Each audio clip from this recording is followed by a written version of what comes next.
Oke, perkenalkan, saya Rosabra Nasipangkar dengan ekor 6024. Saya Svina Syahida dengan NIM akhir 116.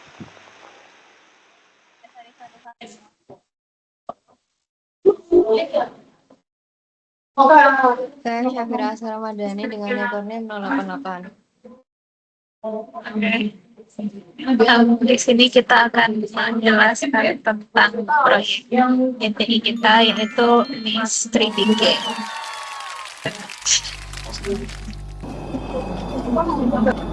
Kelompok kami membuat Maze 3D Game. Di sini pemain akan terjebak di suatu labirin dengan first point of view. Terdapat 4 jalur keluar dari dalam labirin. Di sini pemain harus menjelajahi labirin untuk mencari salah satu dari keempat jalur keluar tersebut. Terdapat berbagai macam rintangan yang harus pemain lalui untuk mencari jalan keluar tersebut. Pemain akan menang jika pemain berhasil keluar dari dalam labirin, dan akan game over jika terkena salah satu dari ketiga rintangan tersebut. Jika pemain game over, maka pemain akan secara otomatis kembali ke titik awal dari permainan tersebut. Untuk selanjutnya, saya akan menjelaskan terkait dengan struktur file kami. Di sini kami telah menerapkan modularisasi terhadap file di proyek kami, di mana modularisasi itu memisahkan antara source code file yang .cpp dan juga header file yaitu .hanya. Nah, bertujuan untuk mempermudah dalam keterbacaan dan juga dalam pengembangan program. Nah, di sini kita juga memisahkan, jadi kita pakainya fungsi-fungsi yang kemudian nanti dipanggil di file lainnya. Di sini pertama kita ada file kmove. Kmove itu kamera move, jadi untuk pergerakan dari kameranya, jadi kita ada dua, sebagai player dan juga sebagai developer. Nah, dan kita di sini menggunakan first person gitu. Terus bisa nanti kamera ini dia bisa maju, bisa mundur, bisa ke kanan, bisa ke kiri, terus bisa melihat ke atas, bisa melihat ke bawah, terus juga bisa lari dan juga bisa lompat. Nah, kalau misalkan untuk developer itu tambahan fiturnya itu bisa melihat dari atas. Jadi bisa melihat keseluruhan dari uh, wilayahnya ataupun dari labirinnya gitu. Terus kemudian untuk yang call text di sini itu adalah untuk color dan juga tekstur. Jadi color yang ditaruh di sini dan juga ada tekstur. Kemudian kita memiliki beberapa file untuk fungsi-fungsi. Pertama di sini tuh ada Verilog.cpp. Verilog itu kayak petasan untuk kalau misalkan udah sampai atau bisa keluar dari mesh, nanti dia kan berarti udah mencapai goal ya. Berarti nanti ada tandanya itu adanya petasan. Nah, terus kita juga ada geometri. File geometri ini menyimpan balok, yang dimana baloknya itu akan menjadi dinding. Jadi dindingnya itu dari balok. Jadi isi dari geometri.cpp ini, isinya itu ada fungsi balok, terus kemudian juga ada baloknya itu udah ada collision, jadi si pemain ini tidak bisa menembus balok gitu. Sama juga ada fungsi lantai dan juga uh, ada goal areanya. Terus kemudian ada fungsi hall.cpp. Fungsi hall ini nanti kita ada rintangan, beberapa rintangan. Salah satunya itu adalah hall. Jadi hall ini adalah lubang. Jadi ini fungsi buat lubangnya. Terus selain rintangannya itu, selain ada hall atau lubang, kita juga ada semak di sini. Nah, semak ini juga isinya, file semak ini isinya fungsi nanti untuk memanggil semak. Terus ada spike atau duri. Jadi ini isinya fungsi untuk memanggil duri. Terus juga yang file tree ini juga isinya fungsi untuk memanggil si pohonnya ini. Nah, untuk yang pohon kita itu ada dua jenis. Di sini ada pohon yang besar sama pohon yang kecil. Nah, kemudian dari fungsi-fungsi tadi, dari fungsi rintangan sama fungsi geometri untuk balok wall-nya itu akan kita taruh di mesh ya. Jadi file mesh ini adalah file yang berisi koordinat-koordinat untuk labirinnya. Jadi di sini di labirin itu kan uh, ada labirinnya sendiri atau dinding-dindingnya itu kita pakai balok. Terus di sini kita tinggal manggil fungsi balok tadi yang dari di geometri dan kita masukin parameternya itu sesuai dengan koordinat yang kita inginkan. Terus habis itu setelah ada dinding juga ada beberapa rintangan kan. Ada pohon kecil, ada pohon besar, ada semak, hall, ada duri dan juga di sini ada juga fireworks. Nah, itu semua kita panggil fungsinya dan juga masukin parameternya, dan parameternya itu berupa koordinat ataupun ukuran yang diinginkan. Terus kemudian di sini ada file HUD. File HUD ini ininya kayak main menunya apa, terus tampilan untuk main menu, untuk game over, untuk berhasil atau goal, juga untuk pause. Terus di sini ada image loader. File image loader ini untuk pemberian tekstur. Kita juga ada lighting. Nah, file lighting ini sesuai dengan namanya, kita untuk pemberian cahaya di labirinnya, dan juga ada shadow. Nah, terus kita ada file utamanya, itu file main. Nah, file main ini berisi display. Display itu untuk menampilkan dan juga file utama yang menginisialisasi program serta mengatur proses rendering dari seluruh objek dan juga komponen-komponen dari permainan ini.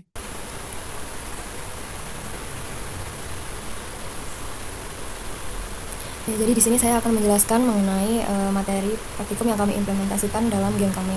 Yang pertama itu adalah primitive drawing. Nah, di sini kami menggunakan GL points untuk menggambar bagian atas roket, lalu di sini ada GL lines untuk menggambar badan roketnya. Nah, itu berwarna kuning dan juga oranye. Nah, selain itu kami juga menggunakan polygon. Polygon ini digunakan untuk menggambar shadow di circle. Jadi ini, nah ini adalah polygon, terbuat dari polygon. Nah, selain itu ada juga triangle.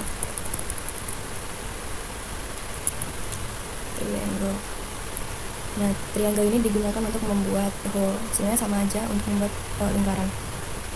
Nah, untuk objek 3D-nya kami menggunakan blue solid sphere.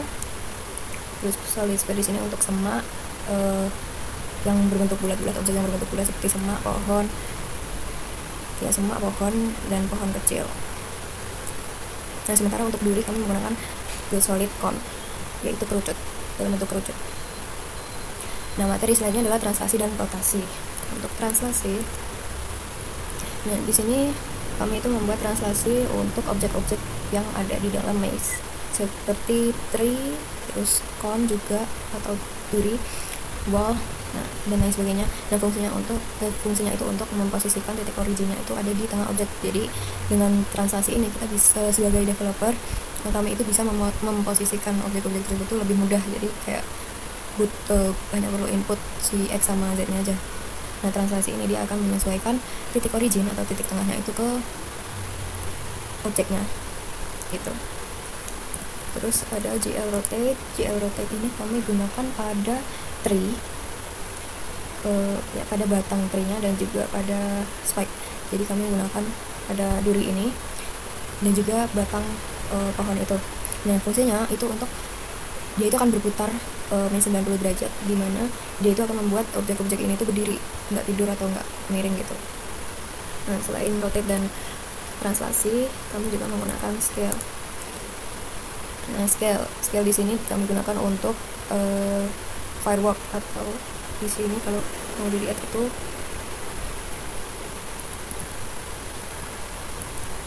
nah di sini terlihat bahwa semakin lama partikel-partikel ini tuh akan mengecil. Nah, itu kami gunakan scale ini untuk mengecilkan partikel-partikel yang ada, sehingga memberikan efek memudar lalu juga menghilang ya kayak gitu. Nah, materi selanjutnya adalah proyeksi dan animasi. Proyeksi berarti GL projection. Nah, GL projection yang pertama itu ada Glue Ortho 2D. Dia itu untuk teks ya, kami gunakan untuk teks biar dia itu sesuai sama koordinat pixel, jadi nggak berubah. Jadi kayak koordinat, misalkan ini gambar ini, teks ini, itu ya di situ aja. Nah, sementara kalau yang Glue perspektif, nah ini ada di reshape. Dia itu biar kita tuh punya mata manusia. Nah, kameranya itu kayak dari posisi mata manusia gitu. Dan dia memberikan efek objek benda jauh dekatnya. Terus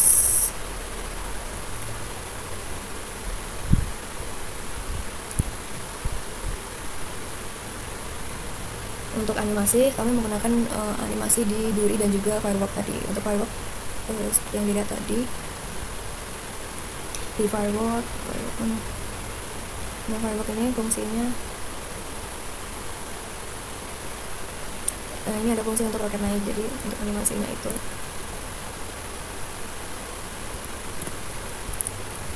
Nah itu ketika roket naik, terus ada partikel di repeat, jadi kayak berulang gitu roketnya. Sementara untuk yang duri, dia itu secara otomatis akan naik turun di function spike-nya. Nah ini bagian ini, jadi dia akan mengambil waktu aktual terus dijadikan ke detik. Di situ detiknya itu dibuat kondisi, jadi ketika 0 sampai 1 dia itu si durinya itu akan naik, terus kalau 1 sampai 2,5 dia itu akan di permukaan, terus 2,5 sampai 3,5 dia itu akan turun. Nah lainnya dia akan di bawah. Selanjutnya adalah kamera berarti nah kamera kami pakai dua ya. Yang pertama itu top view atau dari atas, tampilan atas. Yang kedua itu first person. Untuk top view kami sediakan hanya untuk developer aja. Selanjutnya depth and lighting.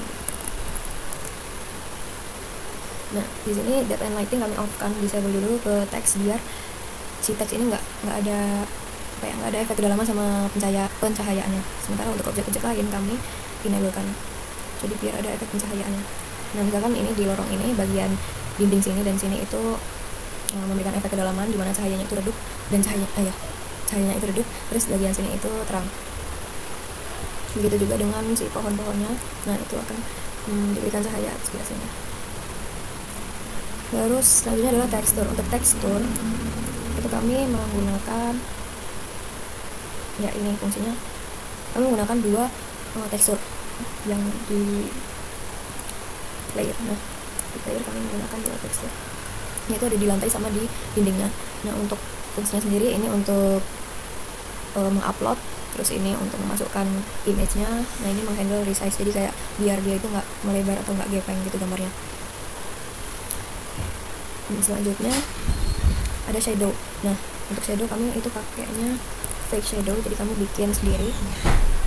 Nah di sini ada pada Drawbox. Nah di boxnya atau di wallnya itu, nah di sini dia ada 8 lapisan di mana lapisan pertama itu adalah lapisan paling gelap dan seterusnya itu, sehingga yang terakhir itu akan lebih paling terang. Nah selain di wallnya kami berikan shadow di circle di masing-masing pohonnya, berarti masing-masing pohonnya juga memiliki shadow. Nah ini kami buatkan lingkaran saja dengan warna begini. Nah yang terakhir adalah interaksi antar objek. Nah interaksi antar objek, karena kami itu gamenya first person, jadi interaksi pemain dengan objek-objek di sekelilingnya. Jadi di sini dengan pohon itu kami berikan collision biar nggak tabrakan, biar nggak nembus ya. Terus dengan wall juga kami berikan collision, dengan semak juga.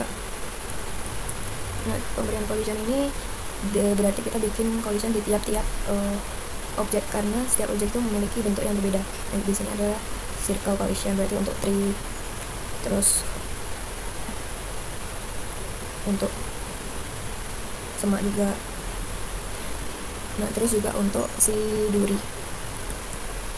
Nah duri ini kami berikan collision duri spike. Nah collisionnya itu pakai jaraknya, jadi kalau jaraknya udah sekian, pokoknya jaraknya udah mendekati objek, nanti dia akan menghasilkan true atau satu. Nah di objek-objeknya ini dia akan menghasilkan satu atau true, yang mana nanti akan dioperasikan di cam move atau di kamera. Jadi kalau dia itu ternyata nabrak, berarti dia nggak bisa geser atau nggak bisa maju mundur, nggak bisa kanan kiri. Dan sementara kalau ternyata lagi kosong, dia itu bisa kanan kiri maju mundur.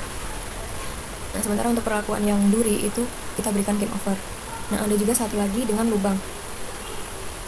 Nah untuk lubang kami memberikan kayak gini juga. Ini juga dicek berdasarkan posisi player atau jaraknya.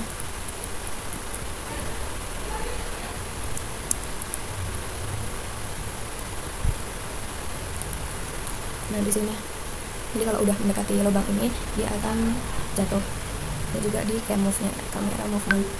Nah di sini kalau jatuh, kalau spike akan gelap, akan tadi ada tulisan itu dan efek gelapnya. Nah jatuh seperti itu. Oke, kita masuk ke bagian terseru dalam video ini adalah untuk test play. Ketika kita run seperti ini, terus kita fullin screen-nya. Nah, ketika kita run, kita akan ditampilkan ke main menu ya. Di sini main menunya ada 3 opsi: play as player, developer, atau exit. Kalau misalnya kita exit, kita keluar seperti ini. Oke, kita main lagi. Terus kita pertama kita tes sebagai player ya. Di sini kalau kita sebagai player kita akan muncul di kotakan ini ya. Di kotakan ini ada beberapa objek ya, seperti semak, pohon, dan punya koalisinya masing-masing. Kita tidak bisa tembus ya ke temboknya juga dan seterusnya. Terus kalau kita keluar, kita akan dihadirkan beberapa opsi jalan, jalur ya, dengan obstacle-obstacle masing-masing seperti duri, pohon, kecil, besar, dan ada lubang juga ya di situ. Nah, mungkin kita coba dulu kalau misalnya kita kena obstacle-nya apa yang terjadi. Misal kita kena duri, nah kita kan game over dan kita akan respawn kembali ke titik awal kita tadi ya. Mungkin kita coba kalau kena lubang bagaimana. Nah, ini kita kena pohon ya, jadi kayak kita nggak bisa nembus karena collisionnya ada di daun untuk pohon yang besar.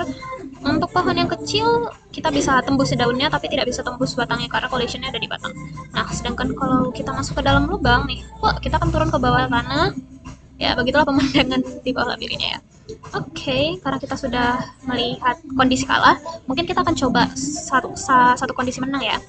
Di mesin itu ada 4 jalur, jadi mungkin kita coba cari salah satu jalur untuk melihat bagaimana kalau misal kita menang ya. Kita harus hindarin duri, terus hindarin lubang, Oke. Terus, nah kita ketemu jalan keluarnya.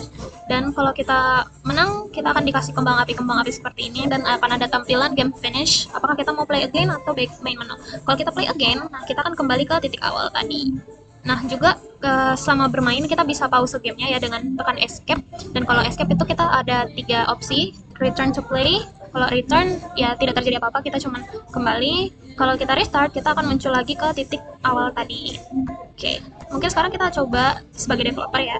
Nah, kalau developer lantainya berubah jadi grid gini supaya kita bisa nih melihat koordinatnya ya. Di sini di kiri atas mungkin kurang terlihat karena warna kuning. Di situ ada koordinat seperti X, Y, Z, arah kepala, view, dan segala macam. Nah, untuk developer kita bisa menimbus semua tembok, semua duri dan segala macam itu tidak bisa menghalangi kita ya. Kayak wah begitu. Oke. Mungkin itu semua untuk tes play-nya. Kita bisa exit. Udah, iya, udah. Penutup.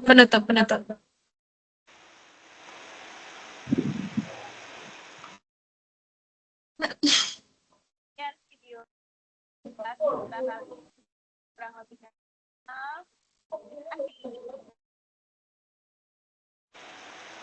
Terima kasih.